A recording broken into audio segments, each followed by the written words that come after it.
नमस्कार सर। नमस्कार सर। क्या शुभ नाम है जी आपका? जी मेरा नाम मनोज कुमार उर्फ मनोज दास है। सर कहाँ से आए हैं आप? मैं हिसार का रहने वाला हूँ। सर क्या काम करते हैं आप? मैं Prannath Pranami institute of management and technology Hisar में सिविल इंजीनियरिंग में असिस्टेंट प्रोफेसर की पोस्ट पर हूँ। सर संत रामपाल जी महाराज से नाम उपदेश लेने से पहले आप कौन सी भक्ति करते थे? जी बहुत लंबी कहानी है, मैं आपको संक्षेप में बताना चाहूँगा। हम बचपन से ही जैसे पेरेंट्स से सुना, हनुमान जी की सोमवार को शिव जी भगवान के व्रत रखना, शुक्रवार को शेरावाली माता के व्रत रखना, मंगलवार को हनुमान जी के व्रत रखना, और इनके अलावा सभी देवी देवता जो भी जिनके बारे में भी सुनते थे सबके व्रत करना, पूजा करना, भक्ति करना सब करते थे। क्योंकि बचपन से ही मेरे दादी जो थे वो भी सत्संग करते थे। और हमारी फैमिली में सबसे बड़ा दुख था ड्रिंक का। मेरे फादर ड्रिंक करते थे, मेरे चाचा ड्रिंक करते थे, मेरे दादा ड्रिंक करते थे, मेरे दादी सत्संग करते थे। फिर भी पता नहीं वो ऐसा नकली सत्संग था जिसके बारे में अब पता चला, जिसके कारण वो घर में इतनी ड्रिंक घुसी हुई थी कि बचपन से ही हम छोटे छोटे थे। मेरे मदर को पिटते हुए देखा मैंने, मेरे फादर को ड्रिंक के कारण बाहर से पिट के आते हुए देखा मैंने। हम बच्चे थे तो उस ड्रिंक का कोई इलाज नहीं था। मेरे फादर ड्रिंक करके आते थे, मेरे मदर को पीटते थे, हमें पीटते थे। हम मदर को बचा नहीं सकते थे, बस बेड के नीचे छुप जाना, फ्रिज के पीछे छुप जाना, जहां जगह मिलती थी छुप जाते थे और बहुत डरे हुए रहते थे हमेशा। तो मेरी मदर से यही सुना था, क्योंकि वो दुखी रहते थे तो परमात्मा के आगे हाथ जोड़ के यही प्रार्थना करते थे कि मेरे फादर की ड्रिंक छूट जाए। उन्होंने भी जब से शादी होके उन वो घर आए थे तब से ही वो ड्रिंक देखी थी। तो हमें वही यही सिखाते थे कि भक्ति करो, भगवान की भक्ति करो, उससे सुख मिलेंगे। हम भी यही सोचते थे कि शायद कोई दिन ऐसा आएगा जिस दिन परमात्मा की भक्ति से वो सुख मिलेगा। तो ये सारी भक्ति करते थे। मेरे फादर ऐसी बात नहीं है कि नास्तिक थे, वो भी बजरंगबली की भक्ति करते थे। हालांकि उनको भी जो उनके आसपास के लोग थे, क्योंकि वो स्टेट बैंक ऑफ इंडिया में एक अच्छी पोस्ट पे थे, तो बैंक के लोग भी और पड़ोस में भी और जो आसपास के लोग थे सभी उनको, जब भी वो जाते कहीं पे तो वो कहते थे बजरंगबली आ गया, बजरंग। क्योंकि वो हमेशा कहते थे बोलो भाई बजरंगबली की जय, जय श्री राम, जय श्री राम। और आरएसएस से भी जुड़े हुए थे, राष्ट्रीय स्वयंसेवक संघ से, तो वहां पे भी यही सुना था जय श्री राम, जय श्री राम। तो वो भी एक भगत आदमी थे। उन्होंने 40 वर्ष तक मंगलवार का व्रत नहीं छोड़ा।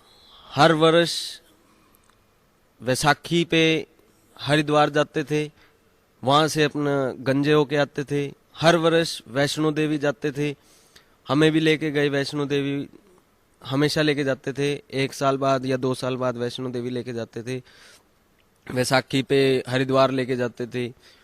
और भी जहां पे उनको मतलब ये लगता था कि कोई भगवान टाइप की चीज है, भक्ति नाम की चीज है, तो वो भी जाते थे।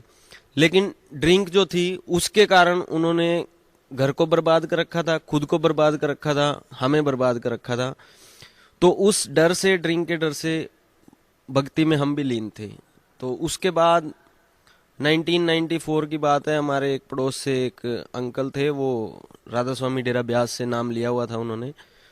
तो वहां से नाम लेने के बाद उन्होंने मेरे फादर को बताया, तो वो कुछ एक संडे के सत्संग थे, वहां जाने लगे उनके साथ। तो 1 जून का भंडारा होता है वहाँ, छुट्टियां हुई हुई थी हमारी स्कूल की।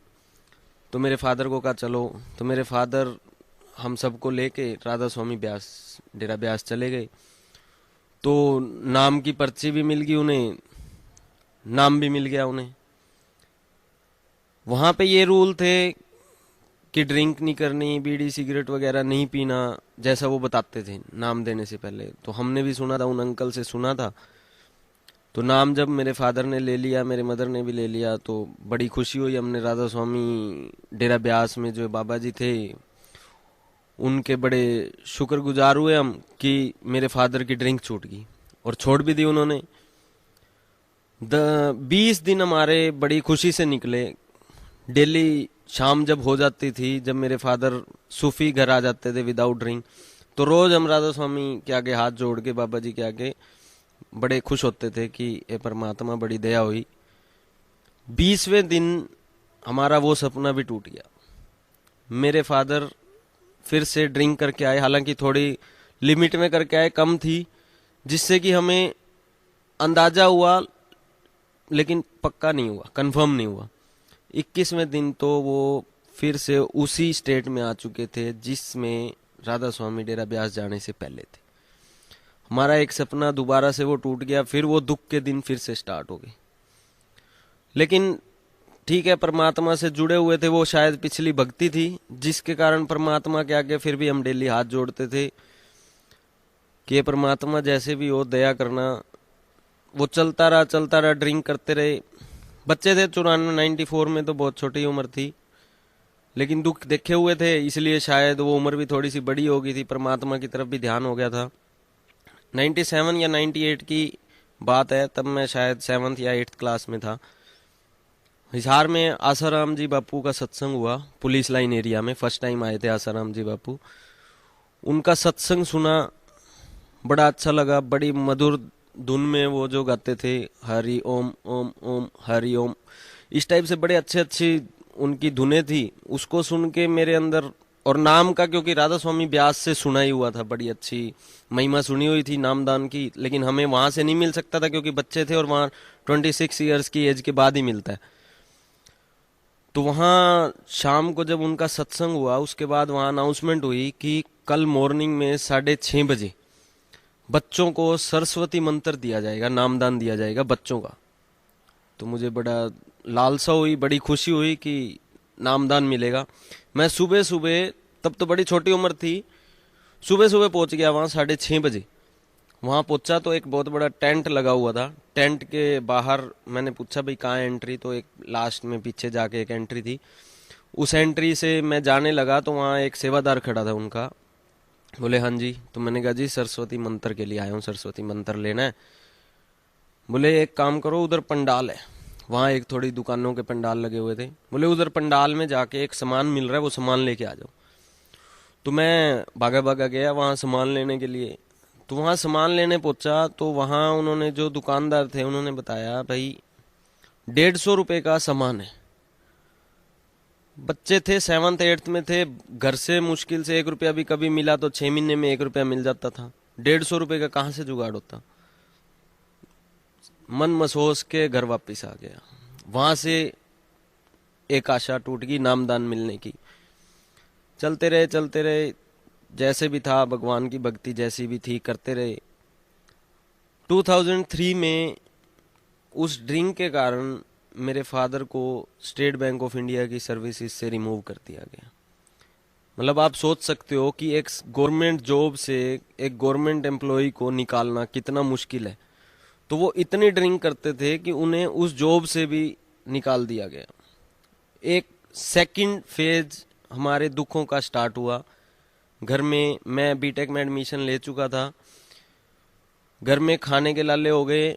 ऐसा हो गया कि शायद बीटेक भी छोड़नी पड़े, लेकिन मेरे फादर ने ड्रिंक नहीं छोड़ी। 2003 से 2006 तक मेरी बीटेक चलनी थी। मेरी मदर ने अपना सोना गिरवी रख के, और जैसे भी उन्होंने थोड़ी बहुत सेविंग करते थे, कोई 50 रुपए, कोई 5 रुपए कहीं से बचा बचू के मेरी बीटेक कंप्लीट करवाई। अदरवाइज मेरे को तो एक बार ये भी हो गया था कि शायद बीटेक छोड़नी पड़े। 2006 में मेरी बीटेक कंप्लीट हुई। जॉब का एक छोटा सा जुगाड़ हुआ, लेकिन वहाँ पे मेरा एक एक्सीडेंट हो गया साइट पे, जिसके कारण मेरे यहाँ डिसलोकेट हो गया था शोल्डर, और मुझे वो जॉब छोड़ के भी घर वापस आना पड़ा। तो वो दुख का थर्ड फेज था। लेकिन मेरे फादर की ड्रिंक की इतनी लत थी, गंदी लत थी, कि वो जॉब छोड़ने के बाद, उनकी जॉब से निकालने के बाद भी उन्होंने 2003 से 2007 तक ड्रिंक नहीं छोड़ी। वही दुख, हमारे गली से किसी का फोन आता, अरे तुम्हारे फादर यहाँ गिरे हुए हैं, उठा जाओ, नालियों में गिरे होते थे। कभी हम किसी से लड़ाई हो रही है, वहां से छुटवा के आते थे, हमें भी पीटते थे, उन्हें भी पीटते थे। तो बड़ा गंदा माहौल था घर का। बस वो राधा स्वामी ब्यास से जुड़े तो हुए थे, हालांकि मेरे मदर ने वहाँ इतनी सेवा की है मैं आपको बताऊं, और मेरे फादर ने भी हमने राधा स्वामी व्यास के मुंबई में सत्संग अटेंड किए, क्योंकि उन्हें एलटीसी मिलती थी हर साल गवर्नमेंट की तरफ से। तो उस एलटीसी को लेके मुंबई, बेंगलोर, भोपाल, शिमला, कई और भी बहुत सत्संग अटेंड किए। हर जगह जाते थे, हर साल जाते थे, लेकिन कोई बेनिफिट नहीं हुआ। हमारा घर बर्बाद हो गया। जब 1994 में मेरे फादर ने वहां से नाम लिया था तो हम राजा थे, क्योंकि एक अच्छी सैलरी आती थी। हालांकि ड्रिंक के कारण दुखी थे, लेकिन वैसे घर में किसी चीज की कमी नहीं थी। और 2003 तक आते आते, 2007 तक आते आते भिखारी हो चुके थे हम, बिल्कुल रोटी के लाले पड़ चुके थे, घर में कुछ भी नहीं था। तो भगवान की ये भक्ति करते थे। उसके बाद मैं आपको बताता हूँ, और 2003 के बाद मेरी मदर क्योंकि दुखी हो चुके थे, तो उनके घुटने भी जो है ना बिल्कुल खत्म हो गए थे। दोनों घुटने बेड पे गिर चुके थे। हालांकि वो सेवा करने जाते थे ब्यास में। ब्यास में सेवा करके जब भी आते थे, डेढ़ डेढ़ हफ्ता, दो दो हफ्ता उनके पेट में पता नहीं कैसा दर्द उठता था। चीखते रहते थे, दो दो हफ्ते उठते नहीं थे बेड से। मतलब यूं बिल्कुल हम तो मरे हुए थे। मेरे मदर तो यूं समझ लो कि बचपन से जब से मैंने देखा उन्हें, उन्होंने इतने दुख सहे हैं, मतलब मैं नहीं बता सकता कि कितने, आप सोच भी नहीं सकते। हमने तो देखा उन्हें। 2007 की बात है। 2006 में मैंने फिर संत रामपाल जी का नाम सुना। नाम क्या सुना, बहुत गंदगी से नाम सुना था। ऐसा गंदा नाम सुनाया था लोगों ने टीवी में, न्यूज चैनल्स में।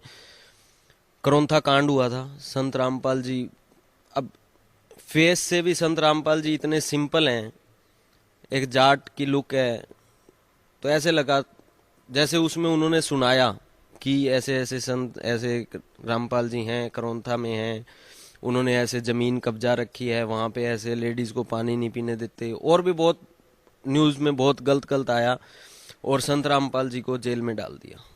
तो एक माइंड में आया कि राधा स्वामी डेरा ब्यास जैसे संत, गुरविंदर सिंह जी जैसे संत इस धरती पे कोई नहीं है। हम बहुत अच्छे से 94 में एक, मतलब एक महापुरुष से जुड़े हुए हैं, और बाकी संतों के लिए तो बहुत गंदे विचार आए। तो 2007 की बात है। एक मेरे साथ एक फ्रेंड थे, उन्होंने मुझे संत रामपाल जी से, उन्होंने करोंथा आश्रम से जुड़े हुए थे वो, तो उन्होंने मुझे बताना शुरू किया। मैं राधा स्वामी ब्यास से जुड़ा हुआ था, और संत रामपाल जी के बारे में वैसे भी बड़ा गलत सुना हुआ था। नहीं सुना मैंने। 1 महीना निकला, 2 महीना निकला, वो क्या करता, डेली आके अपना सुनाना शुरू कर देता। अच्छा, राधा स्वामी के बारे में बताने लग जाता। तो मुझे और भी गलत लगता कि भाई तुम अपना कर लो जो तुम्हारे, ठीक है तुम है, क्योंकि ज्ञान तो हमें था ही नहीं राधा स्वामी का। बस ये था कि जुड़े हुए हैं, देखा देखी। क्योंकि वहां इतनी जनता आती है, मैं आपको बताऊं, करोड़ों जनता इकट्ठा होती है। तो करोड़ों जनता को देख के हम, भाई कुछ ना कुछ तो जरूर होगा, तभी हम भी चले जाते थे। तो उसने बताना शुरू किया। एक दिन हम उसके घर लंच पे चले गए। सुनता रहता था मैं, 2-3 महीने निकल गए। एक दिन लंच पे बैठे तो उसने क्या किया, सीडी चला दी अपने घर में। तो संत रामपाल जी ने गीता खोल दी। उसमें गीता खोली तो वो दिखा रहे थे, अलग अलग श्लोक दिखा रहे थे, बहुत श्लोक दिखाए। तो एक जगह उन्होंने 16वें अध्याय का 23वां श्लोक दिखाया। उसमें लिखा हुआ था कि शास्त्र विधि को त्याग के जो मनमाना आचरण करते हैं, उन्हें ना तो कोई लाभ है, ना कोई सिद्धि है, और ना ही कोई परम गति है। और 16वें अध्याय के फिर 24वें मंत्र में ये लिखा था, इसलिए हे अर्जुन, तेरे लिए कर्तव्य है और अकर्तव्य के लिए शास्त्र ही प्रमाण है।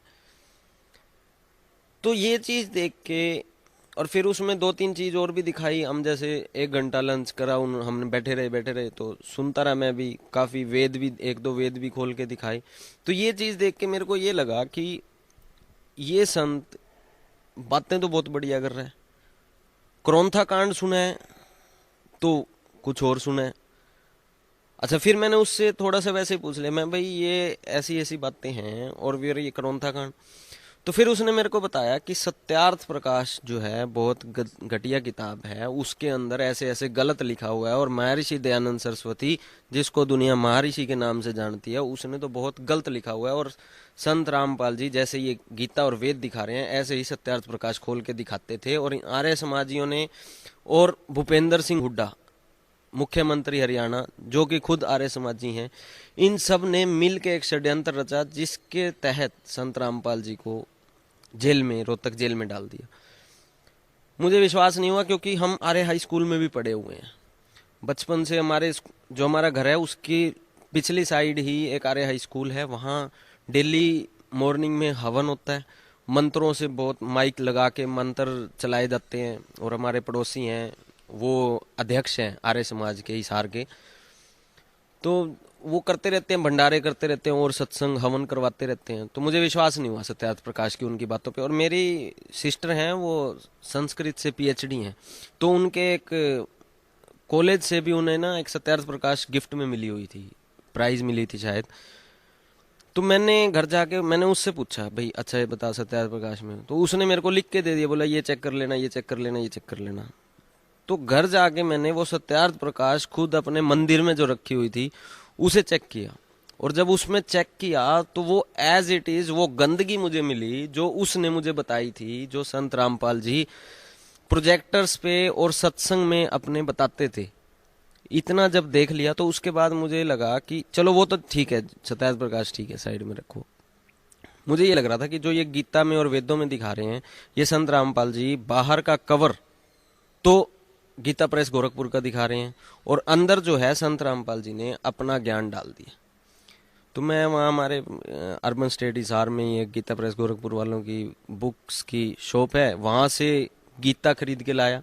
आर्य समाज मंदिर है हिसार में, वहाँ से चारों वेद खरीदे मैंने, वेद और गीता संत रामपाल जी के सीडी से। और आपको मैं बताऊं, जुगाड़ नहीं था, 2000 रुपए का जुगाड़ करके मैं सीडी प्लेयर खरीद के लाया, और उस सत्संग को चला के पॉज कर देता था मैं, जो पेज दिखाते थे उसको चेक करता था। 10 महीने लगाए मैंने इसमें, गीता, चारों वेद, पुराण खरीद के लाया, उनको चेक किया। अच्छा, गुरु ग्रंथ साहब को मेरे मदर पढ़ते थे, गुरुद्वारा था हमारे पड़ोस में, तो वहाँ गुरुद्वारे में डेली जाके गुरु ग्रंथ साहब पढ़ते थे। तो कबीर साहब वो नानक जी की वाणी उसमें सुनी थी मैंने संत रामपाल जी से, कि ऐसे ऐसे 24 नंबर पेज पे लिखा हुआ है, फाई सूरत मुलुक की वेशे ठगवाड़ा ठगी देश, खड़ा से आना बोता बार, ये धानक रूप रहा करता। और उसके अलावा भी उसी पेज पे कम से कम 6-7 बार धानक रूप रहा करता और धानक रूप रहा करता। तो मैंने मेरे मदर को कहा, भाई एक बार चेक करके आना आप। तो मेरे मदर चेक करके आए, बोले हाँ भाई धानक रूप रहा करता बिल्कुल लिखा हुआ, और ये वाणी एज इट इज लिखी हुई है। फिर 721 नंबर पेज के बारे में बताया कि हक्का कबीर करीम तू बे ऐप परवदिगार, परमात्मा का नाम एज इट इज लिखा हुआ कबीर। वो भी चेक करवाया, मेरे मदर बोले हाँ बिल्कुल लिखा हुआ। जब ये टोटल पढ़ लिया मैंने, टोटल देख लिया, उसके बाद फिर ये विश्वास हुआ कि परमात्मा तो कबीर है। अच्छा, एक चीज और थी कि राधा स्वामी सत्संग में हमेशा कबीर साहब की वाणी, दादू जी की वाणी, नानक साहब की वाणी, और मलूक दास जी, घीसा दास जी, बुल्ले शाह, ये सब की वाणी सत्संग से यूज करते थे। तो फिर ये पता चला कि इन सब की वाणी में संत रामपाल जी के सत्संग से सुना कि सब कह रहे हैं कबीर जी भगवान है, परमात्मा तो कबीर है, परमात्मा कबीर है। हर सत्संग में हर संत जिसको परमात्मा मिले सभी ये कह रहे हैं कि परमात्मा तो कबीर है। तो फिर पता चला कि राधा स्वामी तो एक अज्ञान का भंडार था। उन्होंने कबीर साहब की सिर्फ 10 या 20 वाणियां उठा ली, उसी को एक सत्संग में उठा लेते हैं और उनका भंडार कर देते हैं, सिर्फ जनता को बता देते हैं, और करोड़ों जनता उन्होंने बेकार रखी। तो ये मेरा भक्ति मार्ग था। सर, जो भक्ति आप करते थे या आपके पेरेंट्स करते थे या आपकी दादाजी दादी जी करते थे, उस भक्ति का आप बता रहे हैं कि आपको कोई लाभ नहीं मिला, तो सर आप संत रामपाल जी महाराज की शरण में कैसे आए? तो जब ये सब मैंने 8-9 महीने में सब कुछ देख लिया, उसके बाद मैं घर में सत्संग सुनने लगा। संत रामपाल जी जो थे उस टाइम इन षड्यंत्रकारियों की वजह से, आर्य समाजियों की वजह से, मुख्यमंत्री भूपेंद्र सिंह हुड्डा की वजह से रोहतक जेल में थे। तो मैं रोता था। परमात्मा से एक ही इच्छा थी, परमात्मा ये कहते थे क्या मांगू कुछ स्थिर ना रही, देखत नैन चला जग जाई, 1 लाख पूत 1.25 लाख नाती, उस रावण के दीवाना माती। तो सर्व सोने की लंका होती रावण से रणधीरम, और एक पलक में राज विराज यम के पड़े जंजीरम। जब इतनी बातें सुनी तो परमात्मा से सिर्फ एक ही इच्छा होती थी, हे बंदी छोड़ परमात्मा सतगुरु रामपाल जी, इस दास को बस उस सतलोक का रास्ता दे देना।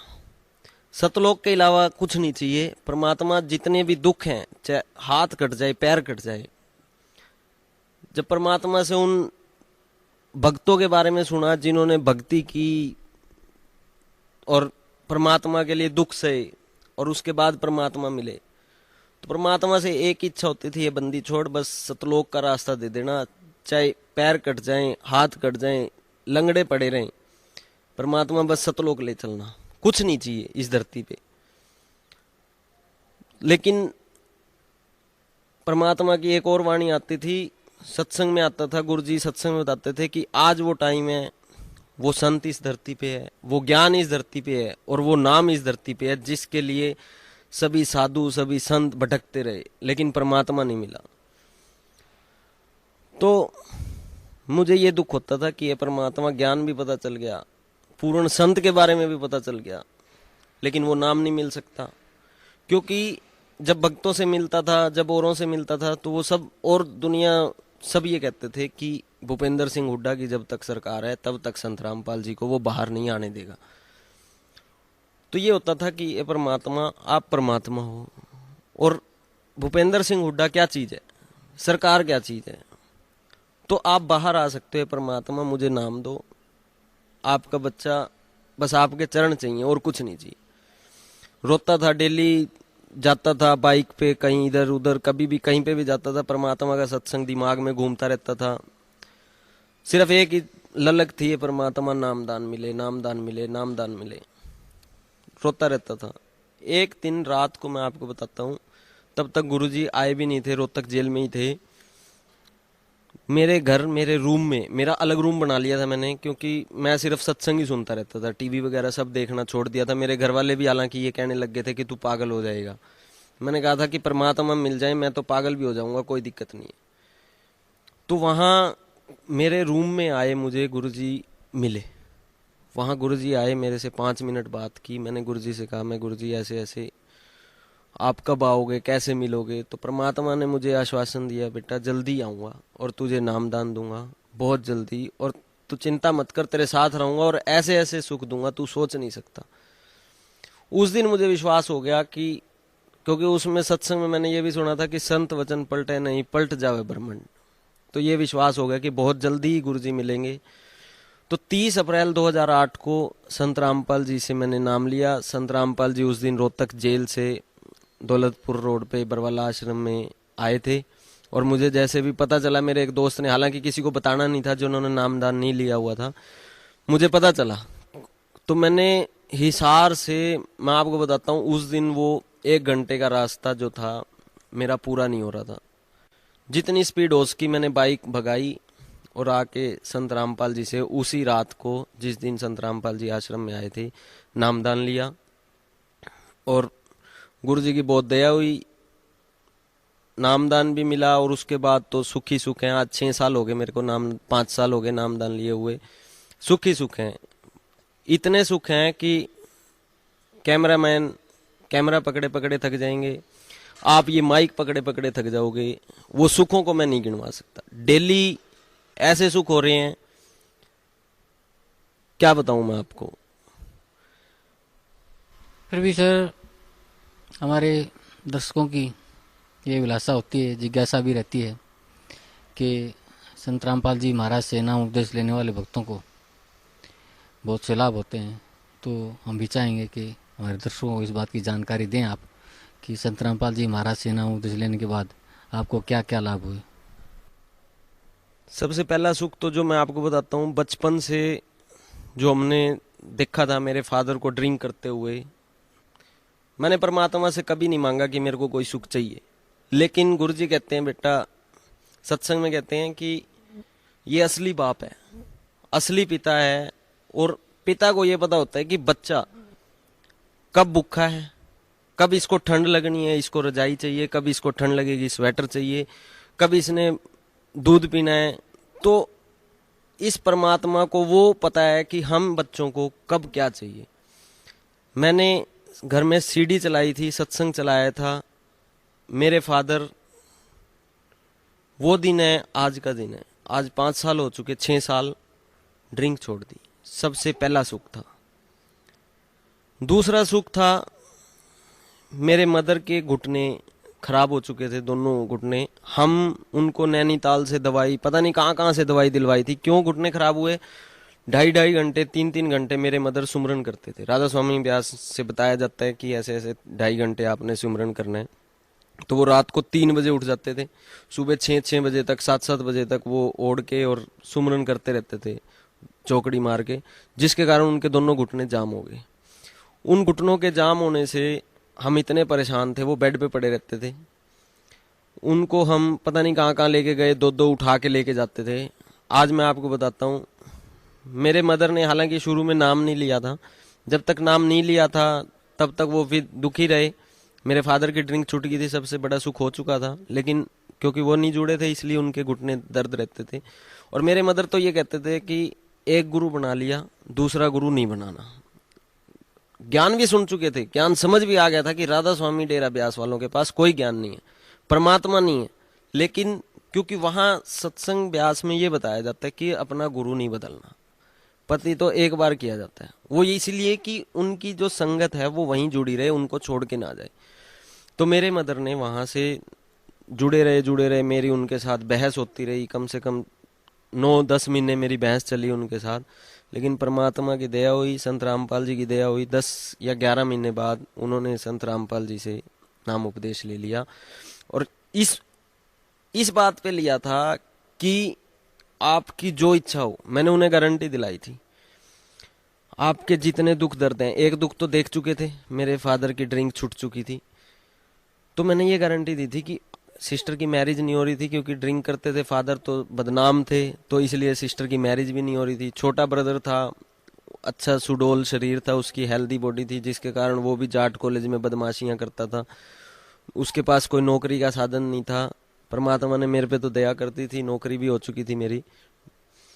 तो मैंने ये कहा था कि आपके जितने भी दुख हैं, ये घुटनों का दर्द, सिस्टर की मैरिज, ब्रदर की जॉब, मतलब कोई भी अगर एक भी पेंडिंग रह जाए, मैं संत रामपाल जी को छोड़ दूंगा।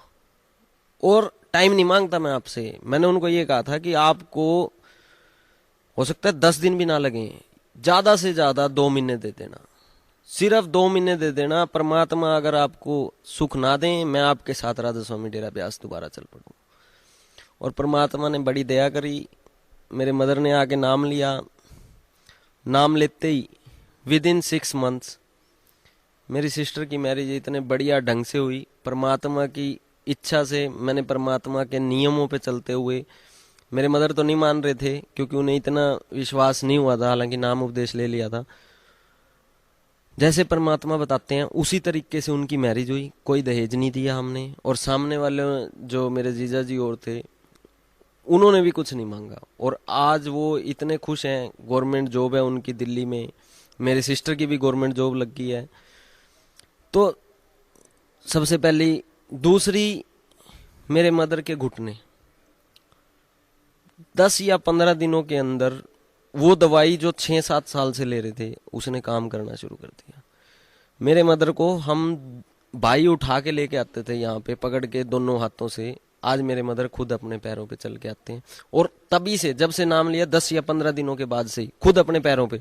और कई बार तो मैं आपको बताता हूँ, इतनी खुशी होती है, कई बार हम गुरुजी के दर्शन करने में लेट हो जाते हैं, तो मेरे मदर रेस लगा के आते हैं, उन्हीं दोनों पैरों पे भाग भाग के दर्शन करते हैं। और गुरुजी भी बड़े खुश होकर कहते हैं, बोले बेटा देख, यही तेरी माँ है जिसके घुटने खराब थे, ये सुख। अच्छा, एक बड़ा अच्छा दुख था मेरे, मैं आपको बताता हूँ। जब गुरुजी से मैंने नाम भी नहीं लिया था, लेकिन गुरुजी रोहतक जेल में थे, मुझे पता चल गया था कि कबीर साहब भगवान है। और सत्संग में गुरुजी सीडी सुन के मेरे को ये भी पता चल गया था कि परमात्मा कबीर साहब खुद हमारे साथ रहते हैं, बिल्कुल। तो एक दिन हम, मेरे साथ 3 एसडीओ थे, एक जेई था और मैं था। हम बहादुरगढ़ से आ रहे थे उनकी गाड़ी में बैठ के। मेरे ना एक दर्द होता था इधर पेट की दोनों साइड से, पता नहीं इस साइड या इस साइड, अब तो मेरे को एग्जैक्टली ध्यान नहीं है। तो एक ब्रेकर आया यहाँ मदीना के पास, रोहतक से निकलते ही ब्रेकर से जैसे ही गाड़ी कूदी, तो वो मेरा दर्द स्टार्ट हुआ एकदम से। और वो दर्द ऐसा था कि हर महीने होता था, और जब स्टार्ट होता था तो कम से कम 1 या 2 दिन रहता था। और इतना भयानक दर्द था कि रोता रहता था मैं, 2-2 दिन रोता रहता था, वो दर्द नहीं खत्म होता था। अच्छा, वो गाड़ी कूदी तो जैसे ही तो मेरा वो दर्द स्टार्ट हुआ। अब क्या था कि लोग लाज के कारण अब एसडी और जेई बैठे हैं, अब उनके सामने मेरे को रोने में शर्म आ रही है और दर्द बहुत जबरदस्त। तो मैंने परमात्मा से, कबीर साहब से और संत रामपाल जी से अरदास लगाई, मैं परमात्मा, हो सकता है मैं आपके लायक नहीं हूँ, आपका उतना मतलब शिष्य भी नहीं हूँ, मेरी गलतियां भी बहुत हैं, लेकिन परमात्मा आज मेरी इज्जत बचा लेना। मैं रो नहीं सकता इनके बीच में, और रोऊंगा तो इनके सामने मेरी बेइज्जती होगी। और आप कहते हो कि हर सेकंड में तुम्हारे साथ हूं, परमात्मा तो हर सेकंड साथ है सर। विद इन 2 सेकंड्स वो मेरा दर्द ठीक हुआ। और वो दिन है, आज का दिन है। मेरे को तो ये भी ध्यान नहीं है कि वो दर्द इस साइड था या इस साइड था। वो दिन, वो दर्द नाम लेने से पहले ही खत्म हो चुका है। नाम लिए उसके बाद के सुख तो और हैं, नाम लेने से पहले ही वो दर्द, परमात्मा ऐसे हमारे साथ रहता है, हर सेकंड, हर पल पल सेकंड साथ रहता है। दूसरा, पांचवा छठा सुख ये बताता हूँ मैं आपको। एक दिन हमने, अब तो परमात्मा की दया से 5 साल में, जैसा गुरु जी पहले सत्संग में कहते थे जब सत्संग सुनता था, कि 2 साल, 1 या 2 साल आप नाम रख लेना, समाज में ऐसा कर दूंगा, समाज देखेगा। तो वो स्थिति हमारी आ चुकी है। जहाँ खाने के लाले थे, आज अपना खुद का अच्छा प्लाट है, अच्छी 10 लाख रुपए की गाड़ी भी है, प्लाट प्रॉपर्टी खरीद ली, भगवान की दया हुई, सब माया दे दी। परमात्मा कहते हैं कि माया इतनी दे दूंगा, आपकी दासी बन के रहेगी। और वो हाल आज हो चुका है 4 साल के अंदर, 5 साल के अंदर। स्टार्टिंग में फर्स्ट प्रॉपर्टी खरीदनी थी, प्लाट खरीदना था, एक 28 लाख रुपए की प्रॉपर्टी थी। तो एक और पार्टनर मिल गया, तो 15 लाख मैंने जोड़ने थे, 13 उसने जोड़ने थे। तो जिस दिन प्लॉट खरीदना था उस दिन साई देनी होती है जैसे बयाना, तो 10 लाख रुपए बयाना दे दिया हमने। मेरे पास थे उस टाइम सिर्फ 10 लाख। 2 महीने बाद पूरे देने थे 28, जिसमें से मेरे को 5 और करने थे। तो 10 लाख का बयाना मैंने पकड़ा दिया। 5 लाख का कोई जुगाड़ नहीं था, लेकिन परमात्मा पे विश्वास था कि हो जाएंगे। तो 10 लाख का बयाना दे दिया। तो कर कर आके इधर उधर से मांगे, दोस्तों से मांगे, जीजा जी से कुछ इधर से, और सबसे मांग मूंग के इकट्ठे करके लास्ट दिन आ गया, जिस दिन रजिस्ट्री होनी थी और हमने पूरी पेमेंट करनी थी। तो मेरे पास सब मांग मूंग के पेमेंट के 4.5 लाख रुपए और इकट्ठे हो गए। 50,000 की कमी रहेगी। अब परमात्मा से मन ही मन मैंने ये बात कही, परमात्मा 10 लाख रुपए का बयाना है, और अगर मैं पूरी पेमेंट ना कर पाता तो वो 10 लाख रुपए का बयाना खत्म हो जाता है, मेरे पास 1 रुपया भी नहीं रहना था। कि परमात्मा, 1 नंबर की कमाई है, आपकी दी हुई है, और 1 नंबर की कमाई परमात्मा ऐसे नहीं जा सकती। 10 लाख रुपए मेरे ऐसे नहीं खत्म हो सकते। परमात्मा ने उसी टाइम इतनी दया करी। हमारा रेडीमेड गारमेंट्स का छोटे ब्रदर का उसका काम करवाया हुआ है। एक भिवानी से दुकानदार आया, परमात्मा ने भेजा था, फर्स्ट टाइम आया था, परमात्मा ही आए थे खुद। बोला, भैया जितनी जीन्स है सारी निकाल दो और सारी गिन दो। सारी गिन दी सर, 2 लाख रुपए की। First time. होलसेल भी करते थे, 20-30 हजार की हो जाती थी, 40 हजार की हो जाती थी। उसी दिन फर्स्ट टाइम 2 लाख रुपए की होलसेल हुई। 50 हजार रुपए वो निकले, और 1.5 लाख रुपए जो मैंने मांगे हुए थे वो भी दे दिए। परमात्मा ने ऐसे दया की, बहुत दया। बस मैंने आपको कहा ना कि ये माइक पकड़े थक जाओगे, कैमरामैन कैमरा पकड़े थक जाएगा, सुबह से शाम हो जाएगी, और शाम से पता नहीं कितने महीने बीत जाएं। जितने साल हैं, जितने सेकंड हैं, उतने सेकंड मेरे साथ चमत्कार ही चमत्कार हो रहे हैं। हर सेकंड परमात्मा चमत्कार कर रहे हैं। तो इन चमत्कारों को तो मैं आपको क्या गिनवाऊं। सर, भक्त समाज को जो आज भी जैसे यहाँ उपासनाएं करते हैं या और किसी पंथ से, किसी महंत से, संत से जुड़े हुए हैं, तो उन भक्तों को आप क्या संदेश देना चाहते हैं? जी, संदेश तो हिंदू समाज को, राधा स्वामी पंथ को, इनसे निकले हुए सभी निरंकारी और सभी पंथों को, सिख समाज को, मुसलमान समाज को और ईसाई समाज को, सबको यही संदेश देना चाहता हूँ। परमात्मा एक है, सबका मालिक एक है, गॉड इज वन, अल्लाह एक है। रब एक है, सभी ये बात बताते हैं, लेकिन वो रब एक है कौन? बचपन से बच्चा पैदा होता है, थोड़े दिनों में जब समझता है तो यही बात कही जाती है, और मरते दम तक हजारों देवी देवताओं की पूजा करते हुए मर जाते हैं। पता नहीं चलता कि वो अल्लाह, वो रब, वो भगवान, वो गॉड एक है कौन सा। तो आज संत रामपाल जी सतलोक आश्रम बरवाला, जिला हिसार, हरियाणा में बैठे हुए प्रोजेक्टर्स के ऊपर विद प्रूफ उन्हीं ग्रंथों से, गीता, चार वेद, मुसलमानों की कुरान शरीफ, सिखों के गुरु ग्रंथ साहब, 18 पुराण, ईसाइयों की बाइबल, और इसके अलावा जितने भी संत जिन्होंने परमात्मा से साक्षात्कार किया, अपने ग्रंथ लिखे, उन सब ग्रंथों को प्रोजेक्टर पे एज इट इज दिखाते हैं। लोग कहते हैं ये किताब पढ़ता रहता है, जितने भी लोगों, वो किताब नहीं है, वो वही ग्रंथ हैं जिनको पढ़ पढ़ के हमारे पूर्वजों ने, हमारे गुरुओं ने, हमारे पंडितों ने ब्रह्मा विष्णु शिव जी को भगवान बना दिया। पढ़ा नहीं उन्होंने, समझा नहीं उन्होंने, बस ऐसे ही हम अनपढ़ थे, हमारे पूर्वज अनपढ़ थे, तो उनको बता दिया भाई ब्रह्मा, श्रीमद् देवी भागवत में ब्रह्मा विष्णु शिव जी भगवान है, कुरान शरीफ में अल्लाह निराकार है, श्री गुरु ग्रंथ साहब में नानक जी के बारे में बता दिया कि वो सतनाम वाहिगुरु करते रहो, ईसाइयों ने बता दिया God is one but he is formless. तो ये सब बता दिया। आज संत रामपाल जी उन्हीं ग्रंथों से विद एडिटर, विद प्रकाशक, सब प्रूफ दे रहे हैं कि वो परमात्मा कबीर जी हैं, वो सशरीर हैं, he is in form. Quran Sharif में साफ साफ उसका नाम लिखा हुआ है, कबीर देव हैं, अल्लाहु अकबीर। सूरत फुरकान 25 आयत 52 से 59 में साफ लिखा हुआ है कि वो इबादतन कबीरन, कबीर जी की पूजा करो। इन्होंने बड़ा कर दिया, और उसका भी प्रमाण नानक जी ने दे दिया है, आलम बड़ा कबीर, कि वो बड़ा कबीर ही है, वो कबीर ही बड़ा है और कोई नहीं है। वेदों में साफ साफ नाम लिखा है, तो कोई भी कंफ्यूजन नहीं रहेगी। आज किसी भी प्रश्न का उत्तर ऐसा नहीं है कि जो संत रामपाल जी ने ना दिया हो। तो सभी को यही, मेरे भाई बहन जितने भी हैं, नौजवान हैं या बुजुर्ग हैं, या मेरे अंकल आंटी जितने भी बड़े लोग हैं, माता पिता, सबको एक ही प्रार्थना है, संदेश भी है, प्रार्थना भी है, परमात्मा का संदेश है। संत रामपाल जी जो ज्ञान दे रहे हैं उसको ग्रहण करें, सतलोक आश्रम बरवाला में आए, सबसे पहले ज्ञान सुने।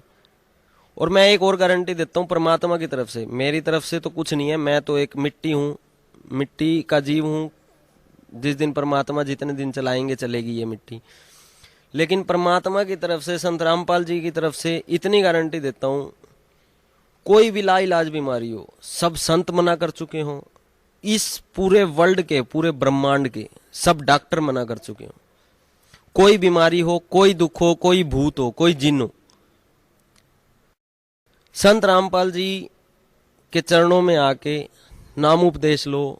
और सबसे पहली कंडीशन है नियमों पे, उन नियमों पे चलो, कोई बीमारी नहीं रहेगी, ऐसी कोई बीमारी नहीं है जो ना कटे, कोई ऐसा दुख नहीं है जो ना कटे। गारंटी है परमात्मा की, कबीर साहब की, उस अल्लाहु अकबीर की। और ऐसी गारंटी इस धरती पे ब्रह्मा विष्णु शिव जी भी नहीं दे सकते। ब्रह्मा विष्णु शिव जी हमारे आराध्य नहीं है, सिर्फ उनका सत्कार है। सत्कार भी ऐसे है क्योंकि वो एक मिनिस्टर की तरह है। तो मैं परमात्मा की तरफ से गारंटी देता हूँ, उनके चरणों में बैठ के उनका दास होते हुए, क्योंकि मैंने पिछले 6 सालों में ऐसा अपने साथ देखा। और यहाँ जितने भी लाखों भगत आते हैं, कम से कम 20-25 लाख भगत हर सत्संग में जैसे भी आते रहते हैं, किसी से भी मिलके कोई भी पूछ के देख ले, सबके साथ ऐसे ही प्रमाण है। जितने मेरे साथ हुए हैं सभी ऐसे दुखी आते हैं, लेकिन बस यही है परमात्मा कि मेरे को चाहे जैसे मर्जी रखें, सतलोक ले चलें, ये मोक्ष जो है, ये जन्म मृत्यु का रोग है, इससे छुटकारा दिलवा दें। और सभी से यही संदेश है कि नौकरी हो या दुख हो, सब कुछ मिलेगा। परमात्मा धन भी देंगे, सब कुछ देंगे, लेकिन परमात्मा के चरणों में आके नियमों में रहना पड़ेगा।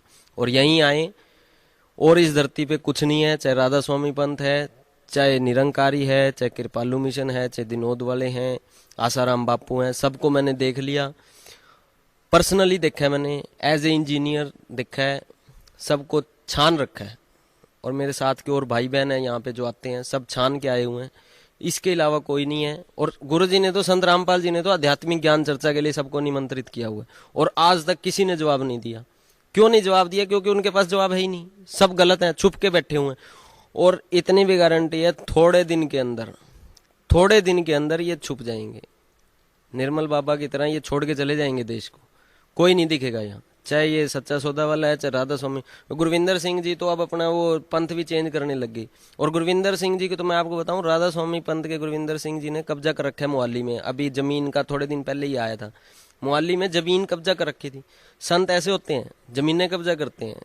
कौन से संतों ने आज तक ये जमीनें, उनको तो जमीन चाहिए ही नहीं। परमात्मा का यहाँ आके देखो भंडारा, इतना बढ़िया भंडारा कर रखा है, पैसा लुटा रखा है, 1 रुपये का भी यहाँ पे कुछ दान नहीं मांगते, कुछ नहीं मांगते। और वहां जाओ आप, राधा स्वामी पंथ में कैंटीनें खोल रखी हैं, बिजनेस चला रखा है। रेनबैक्सी में क्यों गुरविंदर सिंह जी ने अपना पैसा लगा रखा है, और क्यों रैली गेयर में पैसा लगा रखा है। और जिनको अगर मेरी बात पे कोई डाउट हो तो आप इंटरनेट चेक करो, इंटरनेट पे सारी इंफॉर्मेशन है गुरविंदर सिंह जी के लड़कों की, गुरविंदर सिंह ढिल्लो जी की, राधा स्वामी चीफ। सारा पैसा जितना भी दान आता है सारा रैली गेयर और रेनबैक्सी में लगता है। और जितनी ये जमीनें हैं, जितने भी ये राधा स्वामी के जो आपके ये सत्संग सेंटर बने हुए हैं हर जगह, आदि पे तो कब्जे कर रखे हैं सरकारी जमीनों पे। संतों को इन कब्जे की क्या जरूरत है? तो ये कोई संत नहीं है, ये एक बिजनेसमैन है, बदमाश लोग हैं ये। तो मेरी तो इस भोली जनता से, मेरे भाई बहनों से एक ही प्रार्थना है कि इन नकलियों को पहचानो, इन बिजनेसमैनों को पहचानो, इनके बिजनेस को खत्म करके एक परमात्मा को पहचानो, परमात्मा को पकड़ो और सतलोक चलो, सचखंड को चलो, जहां हमारे भाई बहन, हमारे महल खाली पड़े हैं, और उन मकानों में चलो और सुख को प्राप्त करो। इतना ही संदेश है। Thank you sir, thank you so much. Thank you.